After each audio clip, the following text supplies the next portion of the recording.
సగం సగం చదివి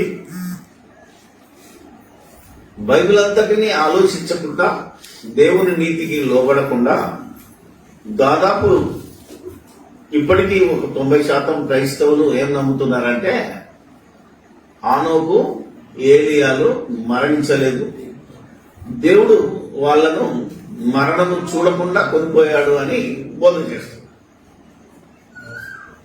ఈ బోధన ఆధారం చేసుకున్న ముస్లిం సోదరులు కూడా ఏం చేశారంటే వాళ్ళనే తీసుకుపోగలేంది వాళ్ళకంటే గొప్పోడు కదా దేవుని కుమారుడైన క్రీస్తును కూడా ఆయన శిలువలో చావలేదు, దేవుడు ఆయనను కూడా అలాగే ఎత్తుకొని పోయాడు పైకి ఆలోచన చేయాలి. ఇది వాళ్ళలో వచ్చిన బోధ. ఎందుకంటే ఇది ఈ రోజు క్రైస్తవులు కదా, ఆ రోజు వాళ్లకు రాయబడిన బోధ అదే వాళ్ళ గ్రంథంలో. ఎందుకంటే మన వాళ్ళు చెప్పిన దాన్ని బట్టే అవతలకు మాట్లాడు. ఇప్పుడు క్రైస్తవ్యంలో కొన్ని సంవత్సరాల నుంచి మనం యేసు దేవుడు కుమారుడని చెప్తుంటే కొందరు ఏమంటున్నారు, వీళ్ళు పిచ్చోళ్ళు, హిందువుల్లో ఎవరిని అడిగినా చెప్తాను యేసు ప్రభు దేవుడు అని, చిన్న పిల్లోని అడిగినా చెప్తాను అంటాడు. కరెక్టే మరి, ఎందుకంటే ఇప్పుడు చెప్తారు. ఎందుకంటే చిన్నప్పటి నుంచి వాళ్ళకు నేర్పింది అదే, అవునా కదా, సండే స్కూల్లో నేర్పేది అదే. కాబట్టి అవి చెప్తారు. మనుషుల సాక్ష్యం కాదు, ఇక్కడ లేఖనాల సాక్ష్యం కావాలి. అర్థమైందా కదా? అంటే వాక్యం ప్రూఫ్ కావాలి. మనం వాక్యం ప్రూఫ్ కావాలి అంటే ఏ చూసినా వీళ్ళకు ప్రూఫ్ కావాలంటున్నారు, వీళ్ళు అక్షర జ్ఞానులే, ఆత్మజ్ఞానం వీళ్ళకి లేదని మరొకటి అంటాడు. ఎవడేమన్నా మన ముందున్న గోల్, మన టార్గెట్ ఏంటిదంటే ఇంతవరకు విన్న బోధ బైబిల్లో ఉందా లేదా, ఉంటే అలాగుందా లేదా అని మనం ఆలోచించాలి. ఈరోజు థియాలజీ పెద్దలందరూ దీని మీద ఆధారపడి ఆయన మరణించలేదు అని చెప్తున్నారు. నోటిస్తారు. ఇప్పుడు ఏలియా శరీరము మంటిలో నుంచి వచ్చిందా లేదా సాక్షాత్తు పరలోకం నుంచి దిగి వచ్చిందా? ఏలియా మనలాంటి మానవుడే అంటాడు. మీరు యాకోబు పత్రికలో చూస్తే ఏలియా మనలాంటి మనిషి అని ఉంటుంది. మరణంలో నుంచి చెప్పినప్పుడు దేవుడిచ్చిన ఆజ్ఞ, దేవుడు ఏర్పాటు చేసిన విధానం ఏంటంటే మట్టిలో నుంచి తీయబడింది తిరిగి మట్టికి చేరాలి. ఏదైతే మనుషులు మరణిస్తారా, మరణించకుండానే పరలోకం పోతారా? ఆయన చూడక అన్నాడంటే మరణాన్ని చూడక అనేది, మరణము మరణించేవాడు చూస్తాడు. ఒక్కొక్కసారి మన మరణాన్ని వేరే వాళ్ళు చూడకపోవచ్చు. అవునా కదా? మనం మరణించిన విషయం ఇప్పటికి బోల్డ్ మంది మిస్సింగ్ లో ఉన్నారు. అవునా కదా? ఎటో పోయి దొరకని వాళ్ళు ఉన్నారు కదా. అవునా కదా? ఇప్పటికీ బతుకున్నాడో తెలియదు. ఇప్పటికీ మన నేత ఒక ఆయన ఉన్నాడు, సుభాష్ చంద్రబోస్. అవునా కదా? Still it is a mystery అంటారు.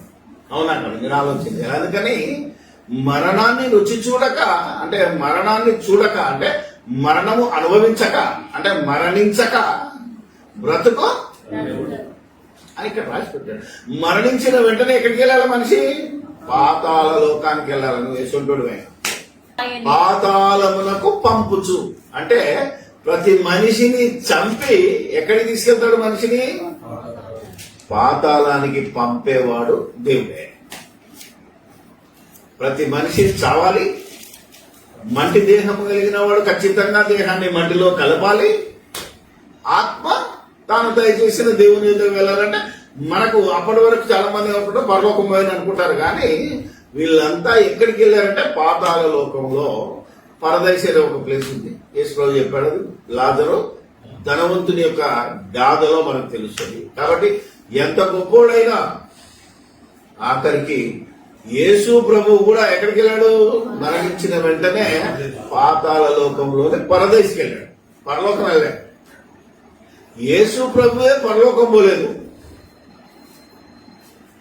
అబ్రహాం కూడా పరలోకం పోలేదు, పాతాళంలోనే ఉన్నాడు. మరి ఏలియా అనోకులు ఎట్లా పోయిండు అని ఆలోచిస్తే మనకు బైబిల్ అంటే మనము ఎవరు చెప్పినా వినాలి. కానీ అది అలా ఉందా లేదా అని బైబిల్లో పెట్టేసరికి వీళ్ళ బోధ బైబిల్ బోధకు వ్యతిరేకంగా ఉంది. ఎందుకంటే బైబిల్లో మనిషి అనేవాడు చావాలి, చచ్చిన వెంటనే ఎక్కడికి వెళ్ళాలి? పాతాళలోకం వెళ్ళాలి.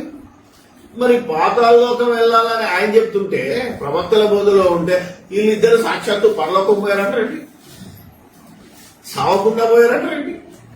అంటే బైబిల్ను వివరించడంలో లేదా ఏమంటారు ఇంటర్ప్రిటేషన్ అంటారు, దాంట్లో స్వనీతి మానవనీతి కలిసేసరికి దయ్యంగాడు ప్రవేశించి మొత్తం దేవుని వాక్యాన్ని రివర్స్ చేసేసి. నేనెందుకు చెప్తున్నాను అంటే, ఇంతవరకు చనిపోయిన వారిలో ఆదాము మొదలుకొని నేటి వరకు, ఆనాడు యేసుక్రీస్తు కాలం వరకు మరణించిన ఎవ్వరూ పరలోకం పోయారు. ఈ వచనం పాపం ఈ మూర్ఖులకు అర్థం కాక ఆనోకు ఏలియా మరణించలేదు, పరలోకం పోయిందని చెప్పుకుంటూ వచ్చారు తప్ప, నూతన నిబంధనలో యోహాను రాసిన సువార్తలో ఏముంటదంటే, మరియు పరలోకము నుండి దిగి వచ్చిన వాడే, ఆలోచన పరలోకములో కుమారుడే తప్ప పరలోకమునకు ఎక్కిపోయిన వాడెవడు? ఇప్పుడు చెప్పండి, యోహాను రాసింది ఎంతవరకు రైట్? అవునా కదా? అపోస్తుల బోధ ఎందును, సహవాసం ఎందును, రొట్టె విచ్చుట ఎందును సంఘం ఎందుకు ఉండాలి అంటే, అపోస్తుల బోధ ఈరోజు సర్వమానవాళికి కావాల్సింది.